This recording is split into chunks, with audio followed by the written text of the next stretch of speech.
Ku beri nama pedang ini Naga Puspa. Selamatkan dia. Jangan sampai jatuh ke tangan pendekar berwatak jahat.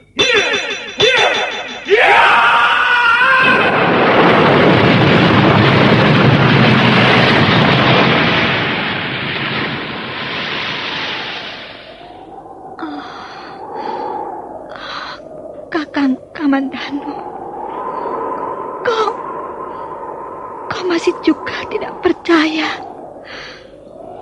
bahwa aku mencintaimu. Mesin, maafkan aku, Mesin. Mesin. Mesin!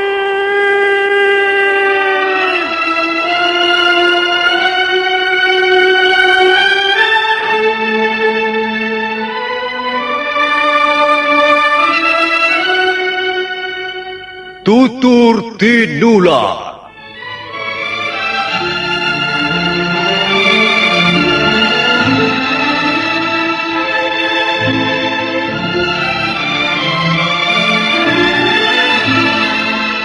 Sebuah sandiwara radio serial, produksi Sanggar Cerita dan teater Sanggar Prativi. Sebuah kisah dengan latar belakang sejarah runtuhnya Singasari dan berdirinya Kerajaan Majapahit.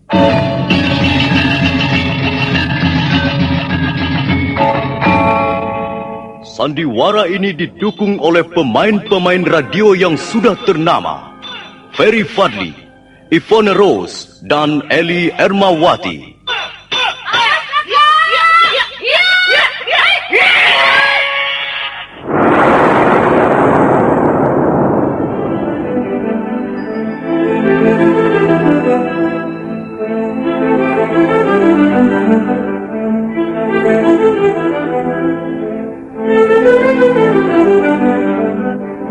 Cerita ini ditulis dan disusun oleh S. Tijab.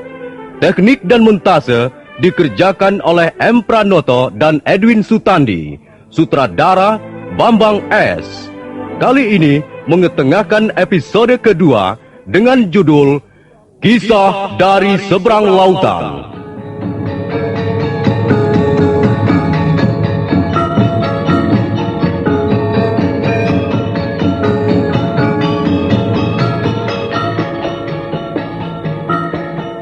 Dalam seri yang ke-34 ini didukung oleh para pemain. Yoko sebagai Kaisar Kubilai Khan, Armando Nida sebagai Panglima Kausing, Benny sebagai Panglima Sipi, Wahyu sebagai Mengci, Ape Burhan sebagai Canpi, Asdi Swastra sebagai Empu Ranubaya, Abudi sebagai Empu Sasi, dan Nusri sebagai pembawa cerita. Selamat menikmati.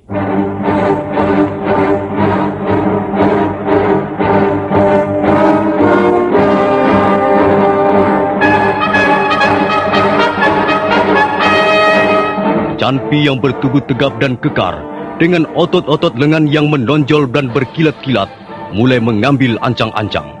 Sementara para penonton berdebar-debar menunggu apa yang akan terjadi, nampak Kaisar Kublai Khan berdiri di sebuah panggung. Matanya menatap tajam ke arah Canpi yang mulai mengayun-ayunkan pedangnya.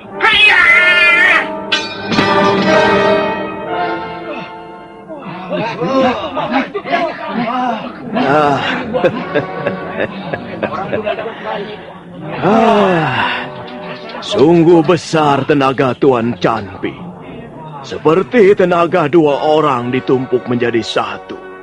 Dan hasilnya, lihat saja, pedangnya patah menjadi dua bagian. Nah, bagaimana Tuan Kaisar? Coba sekali lagi.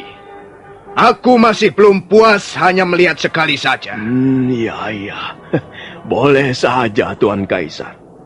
Saya kira tak ada gunanya, karena hanya akan membuang-buang pedang percuma. Ayo, siapa mau mencoba lagi? Silahkan, ayo. Berikan pedangmu, prajurit. Panglima Sipi kelihatan tidak senang melihat tontonan itu. Jiwa prajuritnya bangkit. Maka segera dia menyambar pedang prajurit di sebelahnya. Kemudian... Ya!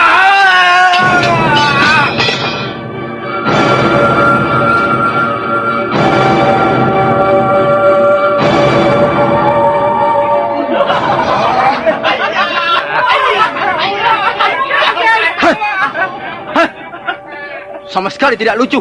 Sudahlah, cukup.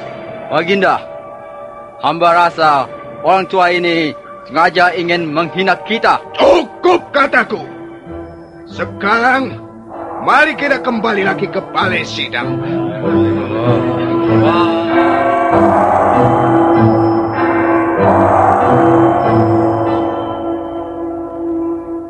Tuan Lanupaya, saya sudah melihat sendiri buktinya bahwa Tuan memiliki pengetahuan yang mendalam tentang pembuatan senjata pusaka. Tuan Kaisar, pengertian senjata di sini ada dua macam. Senjata biasa yang bisa dibuat oleh hampir setiap tukang pandai besi. Dan kedua, senjata pusaka yang hanya bisa dibuat oleh seorang empu atau orang yang ahli mencetak logam pilihan berdasarkan daya khayal maupun kemampuan rohaninya. Senjata seperti ini memang jarang dibuat orang. Dan seorang empu juga tidak membuat dalam jumlah banyak. Barangkali seumur hidupnya dia hanya membuat 5-10 senjata pusaka saja. Dan tingkat kepandaian antara empu yang satu dan yang lain berbeda-beda. Apa yang membedakannya, Tuan? Kepribadiannya, pancaran sinar batinnya. Sebab banyak juga seorang empu berubah haluan. Semula dia terkenal sebagai empu yang ampuh, yang sakti, yang senjatanya bisa meruntuhkan gundukan bukit karang. Tapi mendadak keampuhannya seketika lenyap. Karena empu itu mulai tergiur oleh harta benda, kedudukan, pangkat, maupun nafsu-nafsu duniawi yang lain. Kalau begitu, apa alasan Tuan membuat senjata? Saya membuat senjata karena memang saya harus membuatnya, Tuan Kaisar. Siapa yang mengharuskan? Yang jelas, yang mengharuskan bukanlah seorang raja atau penguasa. Tuan agaknya tidak suka bekerja untuk kelompok tertentu. Benar, saya memang tidak bekerja untuk kelompok tertentu. Saya bekerja untuk perdamaian di antara sesama umat manusia. Karena itu tak pernah ada seorang pun bisa memaksa saya bekerja selama saya belum meyakininya sebagai suatu usaha perdamaian. Ada banyak tukang membuat senjata tidak mengindahkan hal ini. Maka akibatnya, darah tumpah di mana-mana. Tangis penderitaan menggetarkan angkasa. Dan air mata kesedihan membasahi bumi. Watak dan sikap Tuan memang aneh. Sekarang saya baru tahu bahwa Tuan pun agaknya mempunyai perasaan yang amat halus. Tuan Lanupaya, saya pun sesungguhnya cinta perdamaian. Saya banyak menjalin persahabatan dengan para cendekiawan dari negeri lain. Saya sangat menyukai ilmu pengetahuan. Karena itu, saya gembira bisa berkenalan dengan Tuan. Mulai sekarang, Tuan bukanlah seorang tawanan. Tuan adalah tamu saya. Tamu bangsa Mongolia.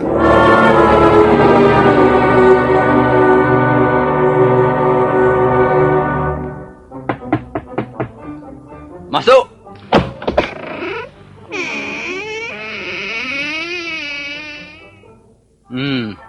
Kau Mengci, duduklah. Terima kasih, Panglima.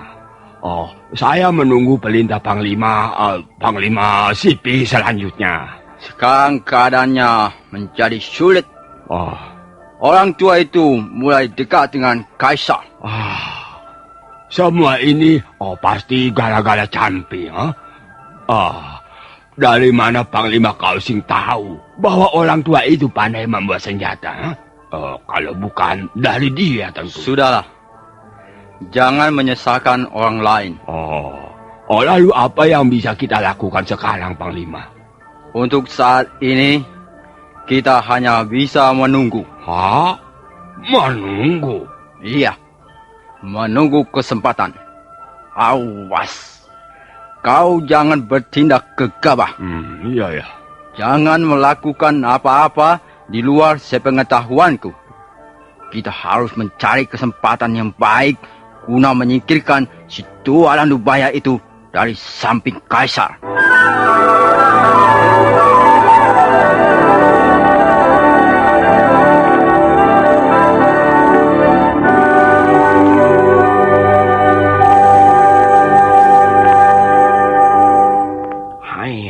Tuan Mengci? Aku mau bicara denganmu sebentar, Campi. Ya, baiklah Tuan Mengci. Kau yang menceritakan pada Panglima Kausing, bahwa si tua bangka itu mempunyai keahlian membuat senjata. Iya, benar Tuan. Goblok. Tuan Mengci, dulu di atas perahu saya memang anak buah Tuan. Tapi sekarang saya kembali menjadi anak buah Panglima Kausing. Sedangkan Tuan menjadi bawahan langsung Panglima Sihpi. Kita berbeda kesatuan. Tapi kita kan sama-sama tentara Tatar. Mengapa harus berbeda pendapat? Orang Singasari itu pantas dihukum pancung. Mengapa kalian berusaha menyelamatkannya? Saya hanya mengatakan apa adanya. Bahwa dia mempunyai pengetahuan yang hebat dalam hal membuat senjata. Tapi hal itu bisa mempengaruhi jalan pikiran dan keputusan kaisar. Maaf Tuan Mengci, saya tidak tahu soal itu. Dan saya tidak pernah berpikir sampai sejauh itu. Kalau toh orang Singasari itu akhirnya bebas karena kaisar bermula hati padanya. Barangkali itu sudah nasibnya. Itu tidak akan terjadi. Mengci, perwira satu ini amat bernafsu mencari muka di depan kaisar. Tapi dia memang pandai mengambil hati Panglima Sihpi. Tapi dia mempunyai kelemahan yang sangat merugikan dirinya sendiri ya. Dia mudah menaruh dendam. Seringkali dendamnya itu di luar batas. Aku akan mengawasinya. Kalau ada yang mencurigakan, aku akan melaporkannya pada Panglima Kausing.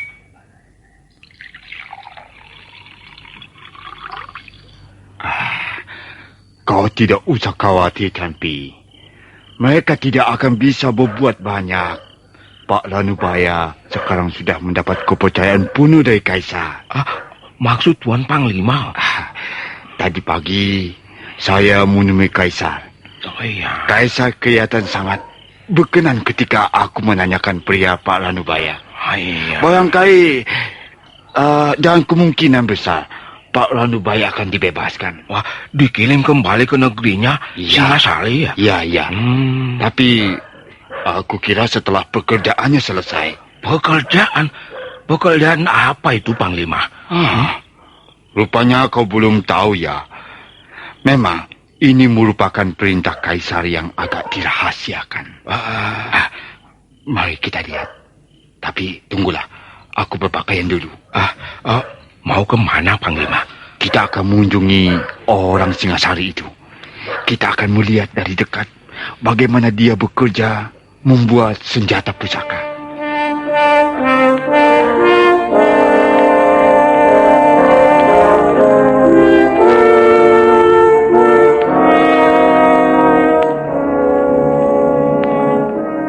Selamat malam, Tuan Landubaya. Selamat malam. Nah, Tuan Panglima, coba mendekat ke sini. Akan saya perlihatkan sesuatu pada Tuan. Apa itu Tuan Ranubaya? Semula saya agak bingung juga.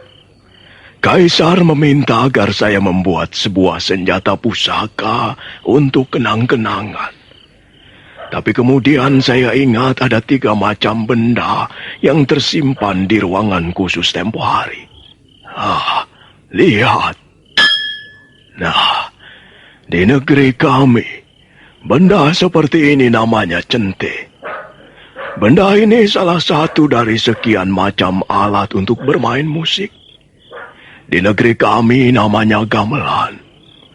Lihat, bentuknya lucu bukan? Tapi jangan dilihat bentuknya. Saya mengagumi jenis logam yang dipergunakannya. Termasuk logam tua juga umurnya.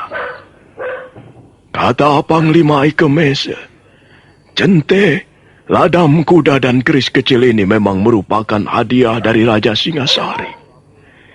Benda-benda ini oleh Prabu Ranggawuni dimaksudkan sebagai cindera mata, sebagai lambang persahabatan antara Singasari dan negeri Mongolia. Hanya, jadi Tuan akan membuat senjata dengan mempergunakan 3 macam benda ini? Iya, benar begitu. 3 benda ini akan saya bubur kembali. Akan saya lebur menjadi 1, baru dicetak lagi. Ya, suatu pekerjaan yang lumayan beratnya. Ya, tapi dengan begitu Tuan akan bisa bebas dari hukuman. Dan kemungkinan besar Tuan bisa kembali ke negeri Tuan. Apa begitu? Kalau Tuan dapat membuat senjata pusaka yang berkenan di hati Kaisar, saya jamin Tuan akan dibebaskan. Tuan Panglima, saya membuat senjata pusaka bukan untuk apa-apa. Saya sudah tua. Soal nasib, saya sudah pasrahkan pada kehendak Hyang Widi, penguasa seluruh jagat semesta ini. Apakah saya mau dibebaskan atau dipenjara selamanya? Apa mau dikembalikan ke negeri saya atau dibuang ke tengah laut? Saya tidak ambil pusing. Apakah Tuan bisa bekerja dengan baik di tempat seperti ini ya? Tempat ini cukup bagus untuk bekerja. Saya menggambarnya di atas meja marmer ini. Bagaimana menurut pendapat Tuan? Wah, aneh sekali bentuknya, Panglima. Tuan Ranubaya, apakah ini yang namanya keris? Iya, betul. Bentuknya memang keris Nagatapa. Keris yang tidak berlekuk. Tapi ukurannya saya memakai ukuran pedang bangsa Mongolia. Saya kira 3 macam bahan ini akan cukup dipergunakan untuk mencetak senjata yang aneh ini. Memang aneh sekali bentuknya, Tuan. Aneh, tapi nyata. Berapa lama kira-kira Tuan selesai membuat senjata ini? Saya membutuhkan waktu 40 hari untuk merampungkannya, Tuan. Lama sekali ya. Saya pernah merampungkan 1 keris Nagapola, keris berlekuk 7, dalam 9 bulan, Tuan. Iya.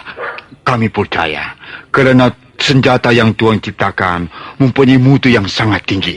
Nah, baiklah Tuan. Sudah terlalu malam, kami minta diri. Iya. Terima kasih atas kunjungan Tuan-Tuan. Mulai besok barangkali Tuan-Tuan atau siapapun tak bisa menemui saya lagi. Karena saya harus bekerja keras. Iya, kami mengerti. Dan kami tidak akan mengganggu Tuan. Selamat bekerja Tuan Ranubaya.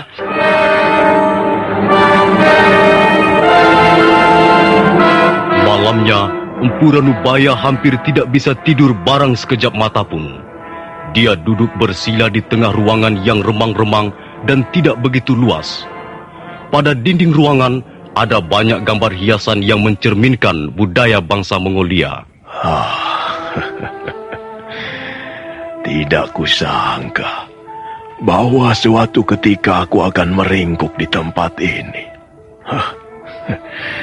Ya, perjalanan hidup manusia memang penuh misteri.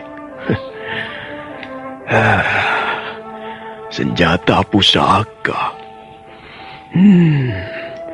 Mengapa orang-orang memburu senjata pusaka? Untuk apa sebenarnya? Untuk membunuh lawan-lawannya? Untuk menjadi orang sakti yang paling ditakuti? Dan setelah itu mau apa lagi? Apakah dia bisa menjadi orang yang bahagia? Ya, begitulah adanya. Manusia penuh diselimuti misteri, seperti kehidupan itu sendiri. Baiklah, aku akan membuat satu lagi senjata pusaka. Mudah-mudahan senjata yang kuciptakan bisa membuat manusia mencintai sesamanya. Bisa membuat isi alam ini damai dan sejahtera.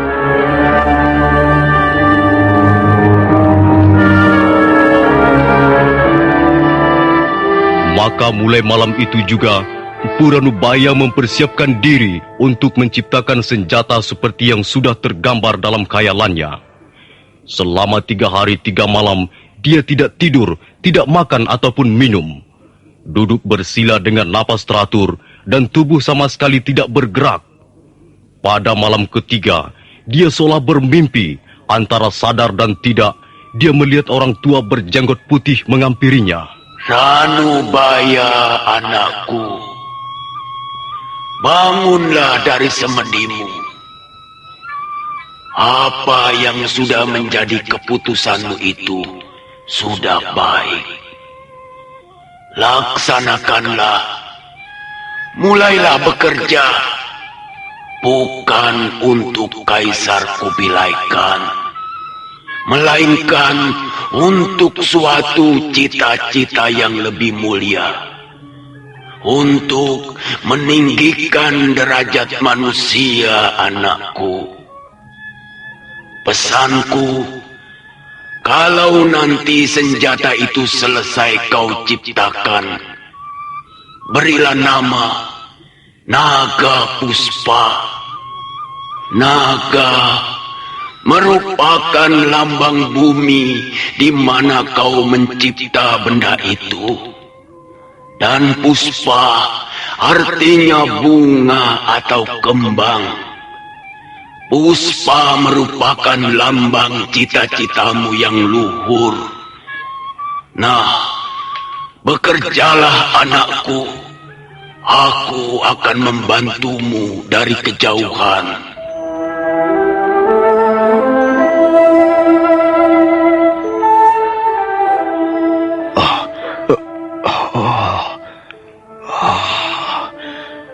Apakah aku tertidur dan sedang mimpi?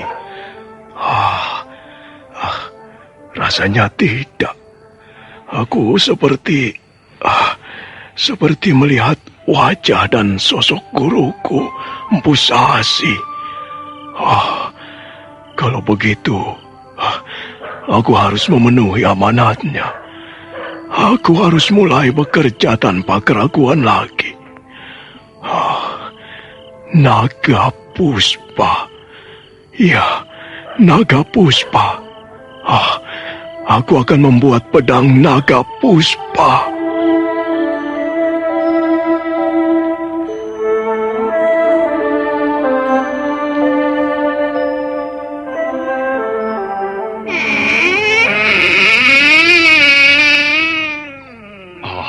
Panglima. Duduklah, Mengki. Ya. Tidak perlu kau ceritakan. Aku sudah tahu semuanya. Kaisar menyuruh orang Singasari itu membuat senjata pusaka untuk kerajaan Mongolia. Kalau hal itu terjadi, Oh, berarti si tua bangka akan bebas dan pulang ke negerinya gitu. Apakah senjata itu belum selesai dibuat? Belum Panglima. Kabarnya si kunyuk tua itu membutuhkan waktu 40 hari. Berarti 10 hari lagi senjata itu baru selesai dibuatnya. Kalau begitu, kau harus mempersiapkan segalanya untuk bertindak.